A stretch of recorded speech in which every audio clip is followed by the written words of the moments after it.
Work it, make it, do it, make sense.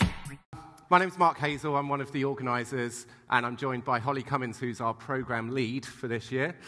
I'm going to just welcome you and tell you a few things to get you going. I haven't been told that there were any fire alarm drills, so if you hear a fire alarm, it's probably real. So that's the health and safety bit done. Perfect. This is our 5th year of Devoxx in the UK. We started off a bit smaller than we are right now, and year on year we keep growing, and that's testament to the strength of the developer community here in the UK, and in London in particular. I know there are people from all over the place, so it's not just a London-centric thing. We've got more content than we've ever had as well. We've jam-packed so much into 2 days with these hands-on labs running alongside conference content as well.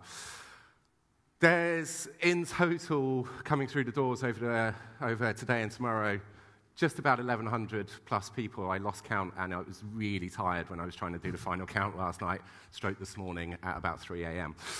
And there are people from 36 different countries. Put your hands up if you're not from the UK.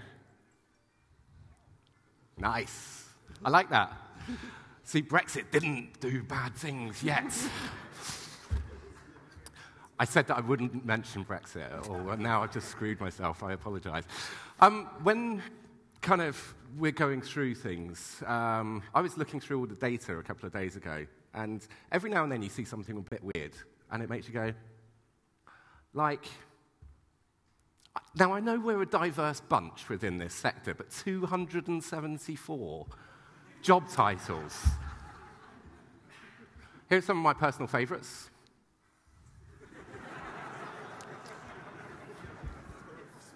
Where's the Perf Smurf?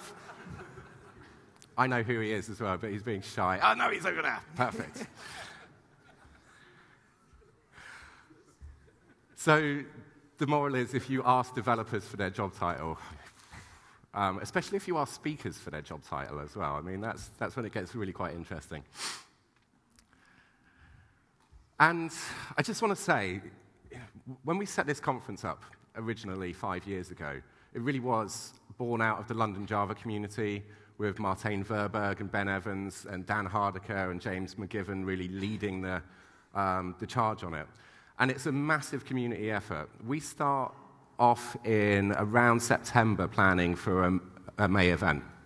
I was about to say June, because we're normally in June. And then in October, Manny Sarkar, who's around somewhere, Manny starts, he's at the back there waving, Manny starts making sure that all of the speakers that want to speak can actually submit proposals to us by doing an amazing effort with our Call for Papers application.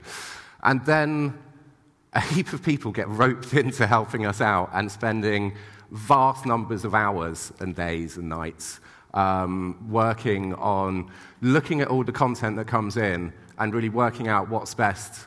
And it's not just the content, it's also all of the things that go on under the surface. There are apps being created. There's a huge amount of effort that goes into this. So I just want to say a big thank you to these people.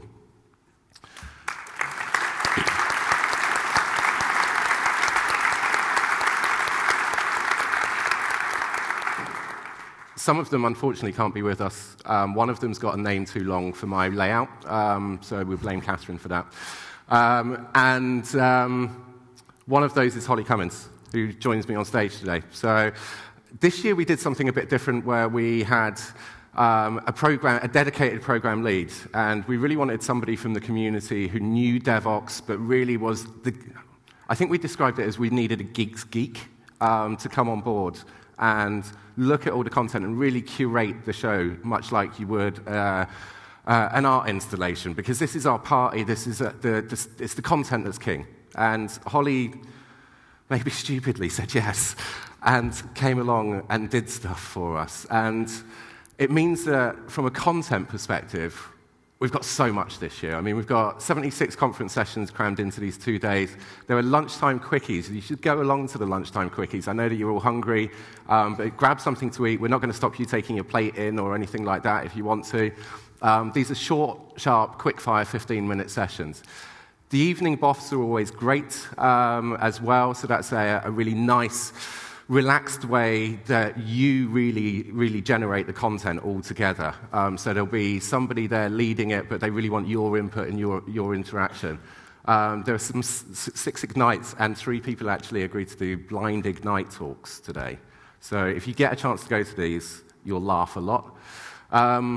Anything you don't get to see goes onto YouTube. So we record everything except for the BOFs and the hands-on labs.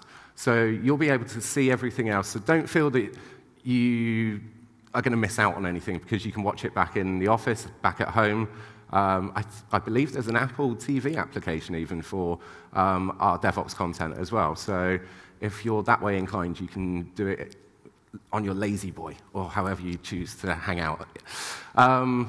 And there's a hacker garden down in the main exhibition hall as well, where you can just go along, you can hack on projects, submit patches, etc. So there's loads to do.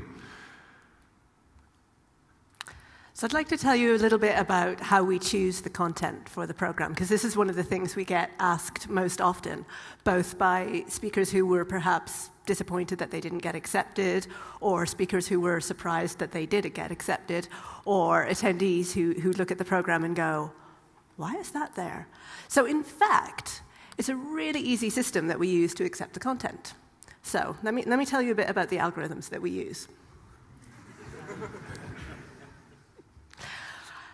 If only it were so. Actually, it's really not easy. And my role on the program committee was half setting a direction and thinking about the future trends in our industry, and half herding cats and managing labor. We got 645 proposals this year. That generated so much email, I can't even tell you. I wanted to take a screenshot, but I didn't have time. Because at one point in my inbox, I had about 500 emails, all unread, all from the Devoxx CFP tool. So it's such a lot of work. And we take each submission seriously. So we don't just look at the submissions and go, We want to make sure that we look at the speaker. Is this a good speaker? Is this speaker who's adding something?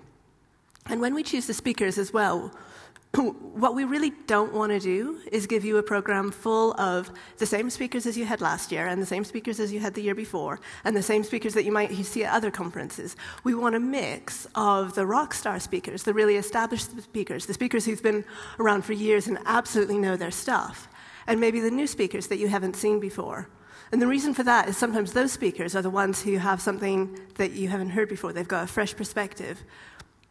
Actually, we did a mentoring program this year as well, so that people who had never spoken at a conference before could submit, and members of our program committee actually then took that person under their wing and tried to get them to a place where the proposal text and the submission was in such a state that it was more likely to be accepted either by us or by other conferences. Because it's a community thing, if it doesn't get accepted by us but it goes somewhere else, that's great, that's fine. And there's at least one speaker who came through that program.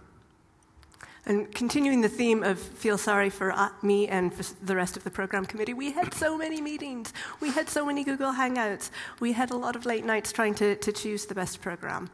And the principles that we used really to select the program, part of what we were thinking about was every session here, we want you to be able to go away and be able to do your job better as a result of having seen that session. But there's different ways of taking something back. So this is William Morris. As well as being a designer of flowery fabrics, which many of you probably know, he was most known in his lifetime as being a poet. He was also a translator, and he was also a social activist and a bit of a Marxist as well. And what he said was, have nothing in your house that you do not know to be useful or believe to be beautiful. And we've applied the same principle to our program.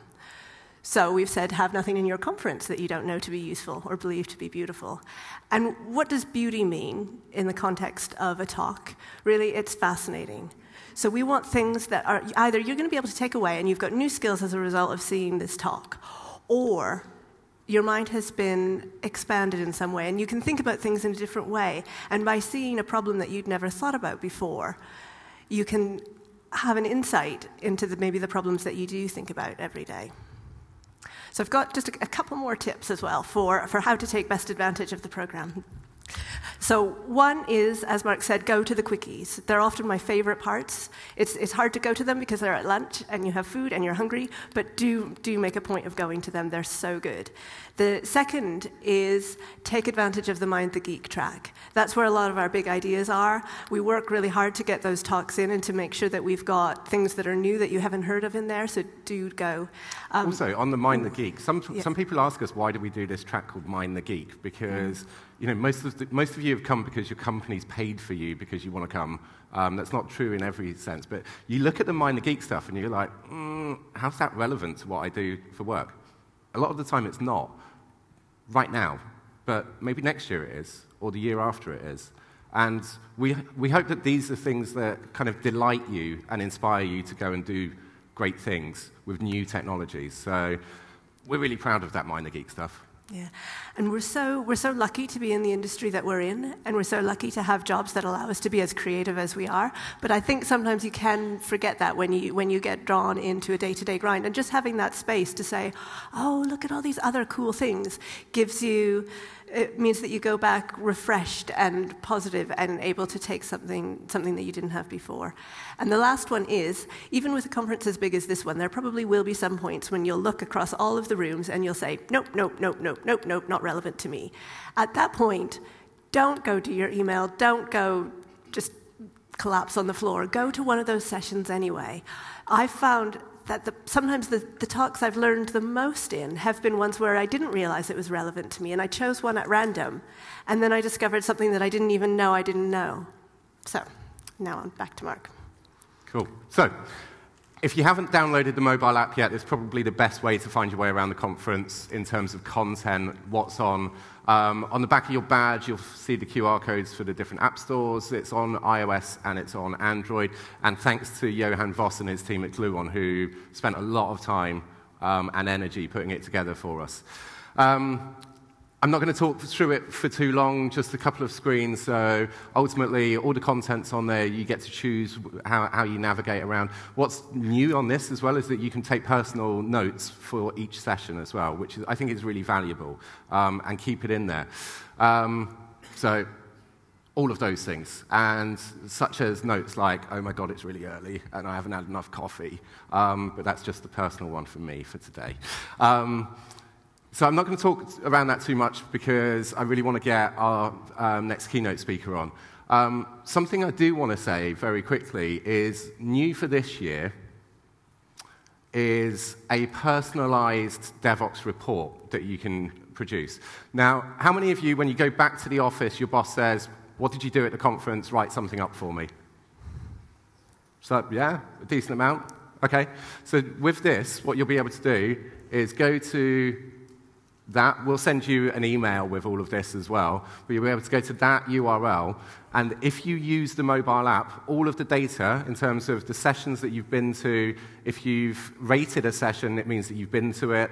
If you've dropped notes on it, all of that will populate into this, and you'll be able to spew out a nice report at the end. And maybe add extra notes, but also, when you go into that, you'll also be able to get, next week, the links to the YouTube videos. So it's quite a valuable tool. I need to say thank you to Capgemini, who put this together for us.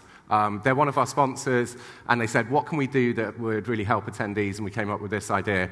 Also, they've got, I don't know if you've been down there, but they've just got this big blank sheet of paper on the back of their booth at the moment. And that's because they've got an artist coming in, drawing avatars of as many of you as possible. So go get your face on their booth. Devoxx Buddies program, Linda van der Power sat down there. This is her brainchild. It's about, if you're here on your own and you just want to hang out with some people, there's a point just downstairs in the exhibition hall at the bottom of the stairs on the right-hand side. Go along, sign up, put some notes up, and you can hook up with other people. It's a really great initiative, and Linda spends a lot of time and effort putting it together in her own free time, so thank you for that. Devoxx party. Right, so this is tonight. So, this is where I get excited, because there's beer. But not just any beer. We brew our own beer. Tonight, you'll be able to go and call out for a pint of API IPA, maybe a pint of system optimization. See what we did there? A pint of microprofiler. and various other great brews. Soft drinks and wine are available also. That starts at 6:30 tonight. It's down at the Brew House and Kitchen on Torrens Street, which is literally a 5-minute walk just down past Angel Station. My time's up. You will be able to get an invite by finding people like Marcus Eisel, who's wandering around with invites. He's from Lightbend, one of our sponsors.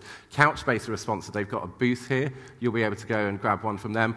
And also, Roberto Cortez and John are also here. They're speaking in various sessions today. Look them up. They'll be giving invites right away at the end of their session. And if not, just find them because they're most likely to be hanging around the Hacker Garden.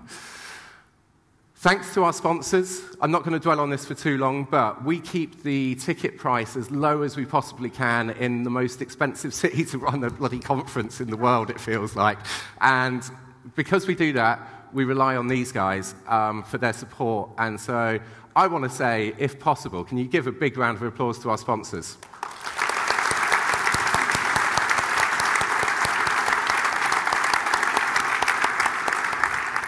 Seriously, it's with their well-negotiated cash that we managed to keep that ticket price so low and produce really cool content and good stuff. So that's it.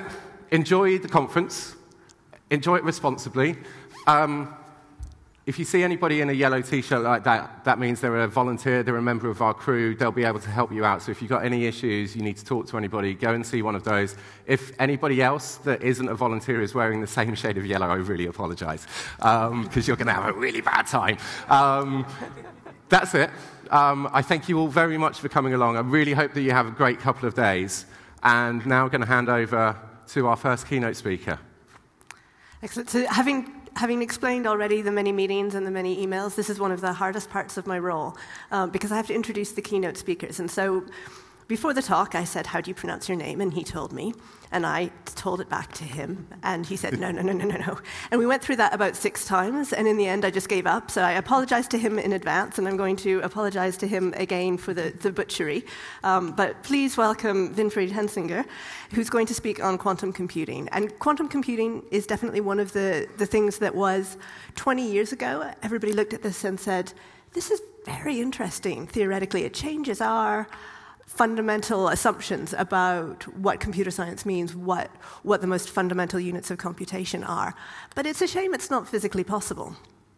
Now, with the application of a bit of determination and a lot of motivation, it's really getting to a state where it's much more possible than it used to be. So I'm looking forward to hearing more about it, and please welcome Winfried.